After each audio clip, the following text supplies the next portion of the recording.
People, what's going on? Sunday, the 3rd of December. I feel like yakking at you.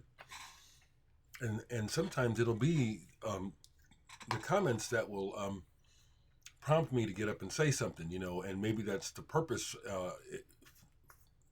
for some people to even say something stupid because they want to get a reaction. Well, you can have a reaction because it's a healthy, educated one, which is I wake up and the most recent comment on my last video is some anonymous person telling me I spend too much time in front of the... How do they know? Have they spent any time with me? Have they ever met me? Have they ever been in my home? Have they ever spent a day with me? That's really ignorant and assumptive to the fact that I make videos almost every day. To assume that means I'm sitting in front of the screen all day.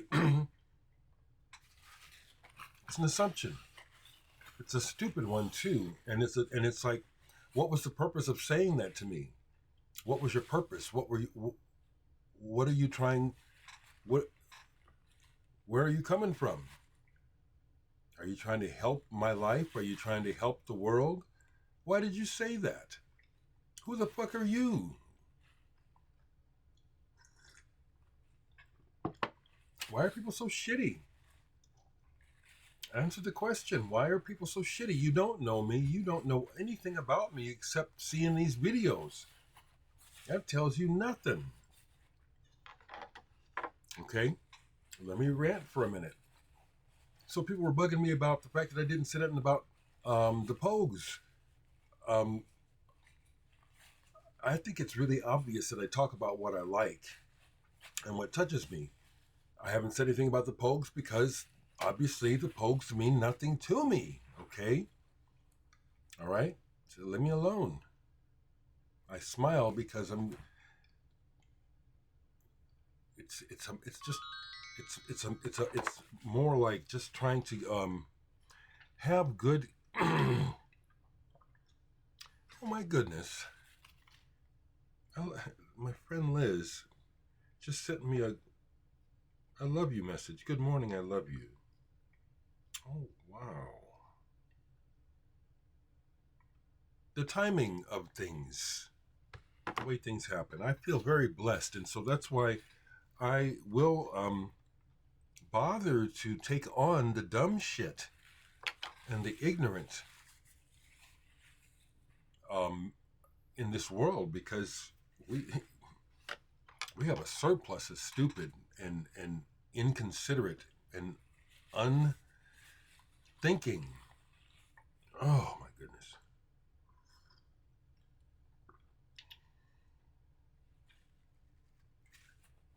I feel blessed that I have the freedom of time to sit here as much as I want to. I think it's pretty obvious when I stand up. I'm not all fat. I'm a pretty active person. What is wrong with people? When this is what I learned from psychology that seems to be really very true, like something like 90% true. When a person strikes out at another individual in a critical way, especially in a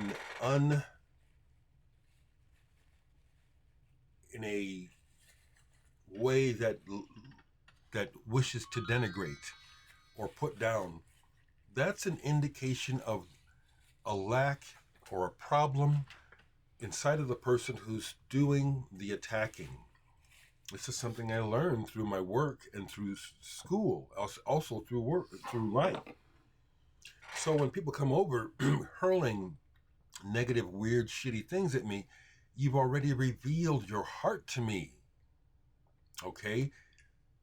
That's why I speak up like this, because I think this is instructive for other folks who maybe are still intimidated or are hurt by people's negative actions. This stuff doesn't hurt me. Idiots. That's what it does. It's like, Oh, here we got some more idiots. Here we got some more people who don't know shit. Something's wrong with their heart, or they're just stupid, or maybe all of the above. I don't know. That's what I was going to ask actually in yesterday's video when I got distracted by reading a comment about Donny Hathaway. I was going to say, so I make these videos almost daily because I want to, and I see on a daily basis my videos get 1,000+ views daily. Usually within hours, there's hundreds of views. On average, my videos get between 14 and 1,600 views within a 24-hour period. I know from some of you regulars, why you watch me, kind of like friends, but what are you other people doing here? What are y'all watching? Why don't you say something? Why do you watch me?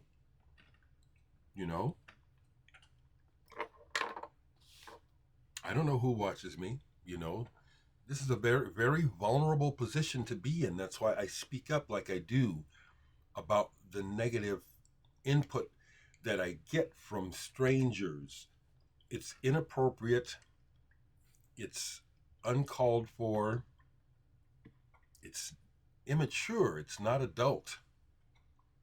It's unwise behavior, okay? I'm going to call you out every goddamn time, okay? So go ahead and leave your crap today, all right?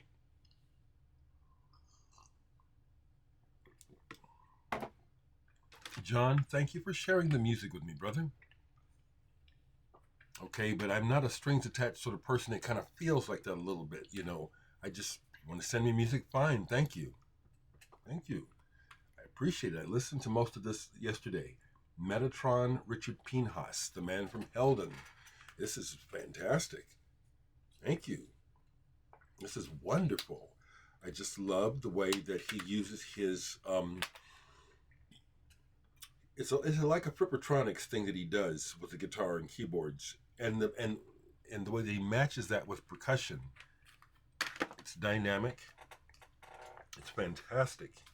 It's wonderful. It's really very listenable, and I get caught up in it. Oh my goodness. I have to respond to this. She's making me blush. You are making me blush.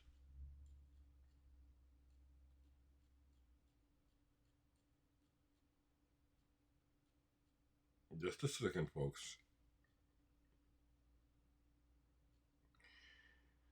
So it's Sunday. It's kind of cold. I am working on some music, some new tunes. I am, and really enjoy it. Really enjoying it. It's too cold to go for a walk today for me. This is I walk among other things. So I got a couple of records to show you from yesterday. Oh, that's funny.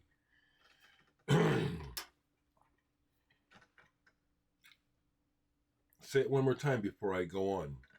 Folks who come over here with negative energy, check yourselves. What's wrong in your life? What's wrong? Do you need a friend? Do you need someone to talk to? Do you need a comforting shoulder to lean on? Because I have a lot of experience doing that. I can be very supportive, but to come over and just be shitty, out of the blue, like, who the fuck are you? It's like, check yourself. Ask yourself, what am I doing? Why am I speaking to this person? I don't even know them. Why am I talking like this? What's wrong with me? Check yourself, people. Oh, Liz, I'm not going to call you.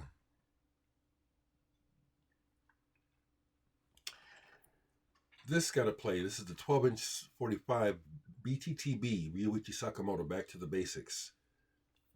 Whoever sent this to me, I forget. I appreciate it. The record is played. It's noisy. Whoever played it, whoever owned it before me played it, maybe played it on the stereo with a shitty stylus. That's one thing I do realize, that some people have sent me music over the years. Some of it is really nice, and other stuff it's like, oh, this is a cast off. Oh, I see why they sent this to me. This is dinged up at the top, or the record actually has a skip, and maybe they didn't think I'd actually play it and get to it. That's life. That's fine. I still appreciate the action. Thank you for sending me the music.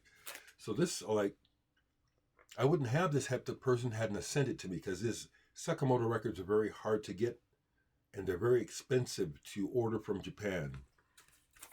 I did that for a while, and it's like, I can't do this. This is too expensive. Okay. Ooh, this coffee's good this morning. It's good this morning. Tax-free. Oh, also, thank you. It was after I talked about the trace that it became apparent to me. Oh, that's right. The drummer was in focus. So you folks who will chime in with information about things I talk about, that's appreciated. I learn stuff. I'm reminded of stuff. Other watchers are learn stuff. Thank you. I was going to say something else and it slipped away, so I'll just try to get back to it. It was just but something else I played yesterday. Tax-free. This is this band is from, I'd have to look it up. I think the band, the lead singer,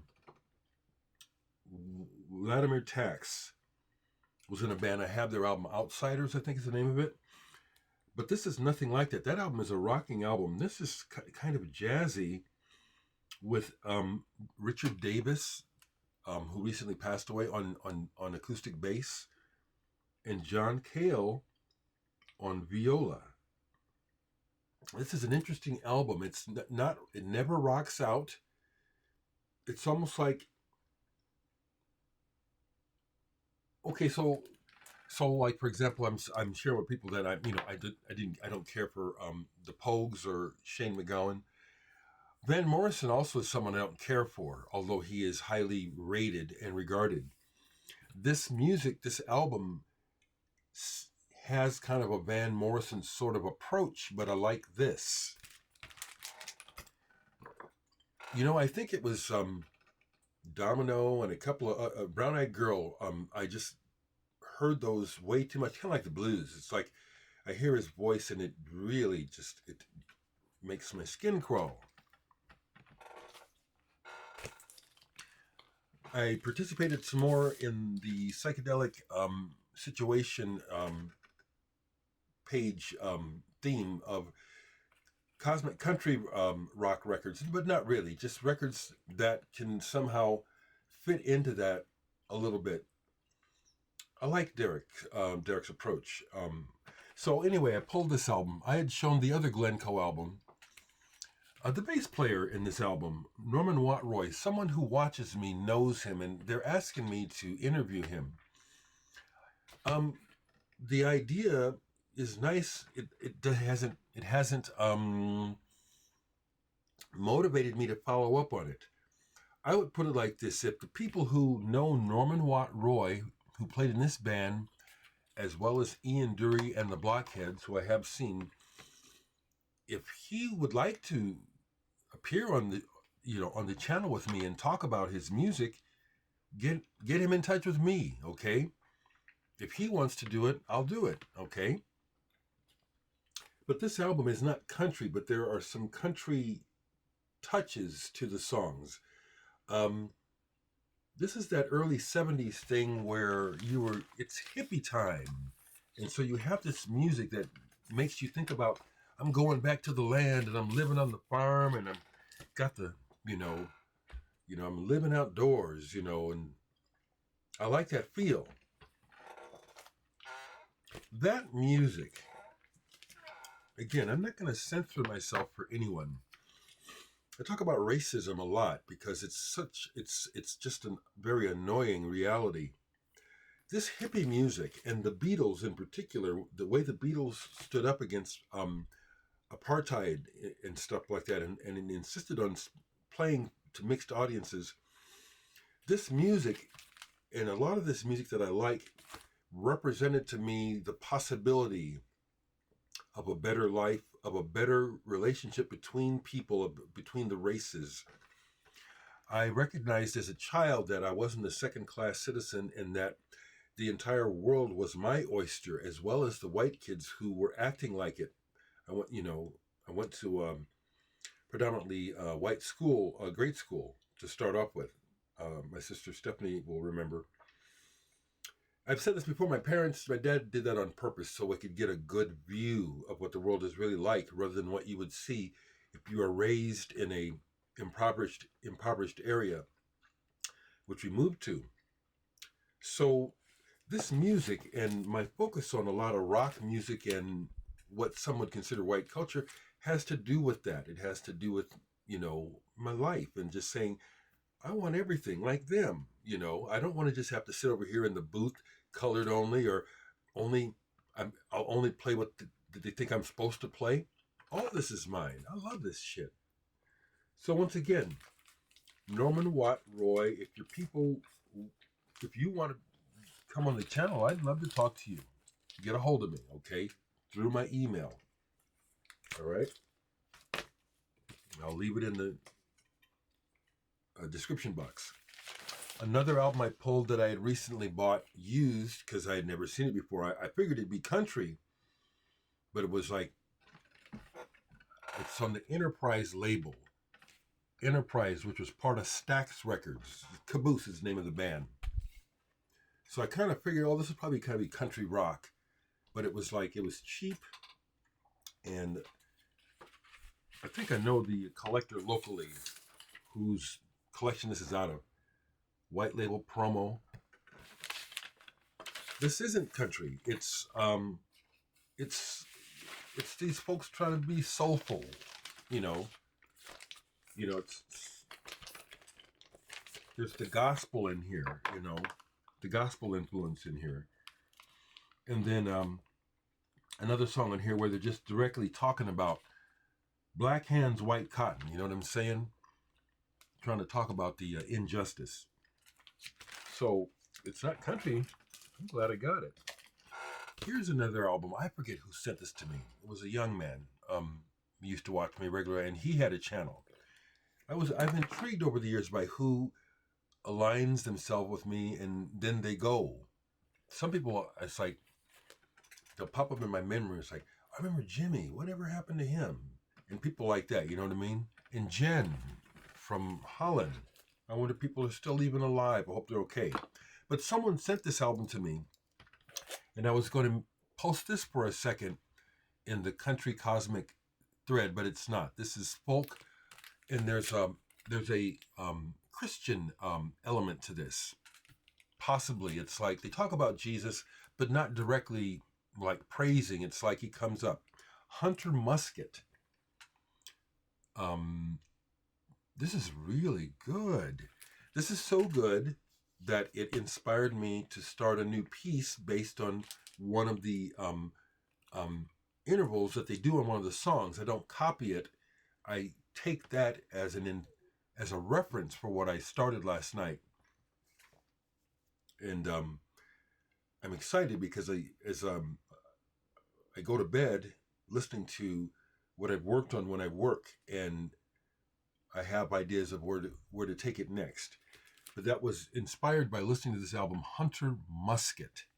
This is very good if you don't know it. Let's keep going, though.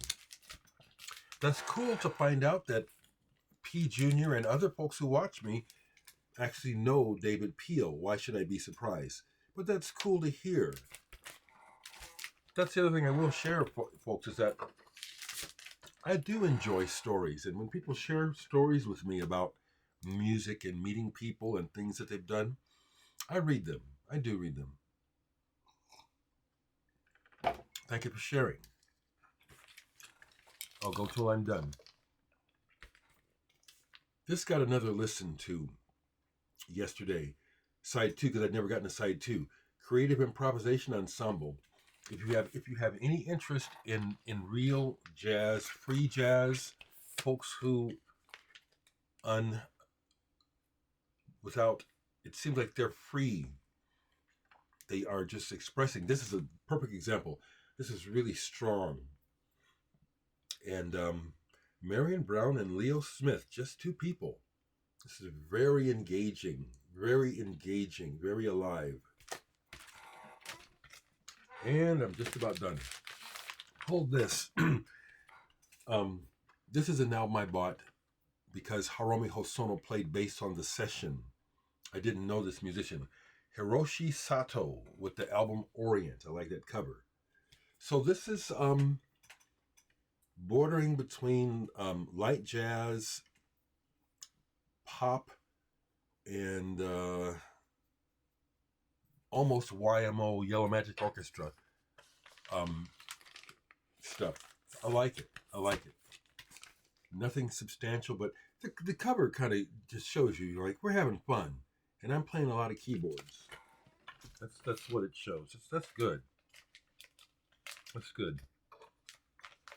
So I'll wrap up by saying I have gotten all the way through the Peter Gabriel, both mixes. The mixes are subtly different on the CD. Apparently there's another inside mix that you can listen to in Atmos. I don't have Atmos. I don't know if I'll ever even hear Atmos, you know. I've seldom heard a 5.1 system. You know, I don't have the room for it in my house. I have one friend who has 5.1, and I would listen at his house sometimes. It was cool, but not cool enough that I said, oh, I got to have this. So I don't know if I'll ever hear Atmos. So I don't know. So it doesn't make any sense to buy the CD to get the Atmos mix when I can't hear it as it's intended. Does this album go on my albums of the year list? Yes, it does. But it still doesn't touch, for me personally. You better be down here. I didn't put you away. I didn't put it. Okay, it's over there. I have such a overstock. Lorraine, I got to show it. Lorraine is the album of the year.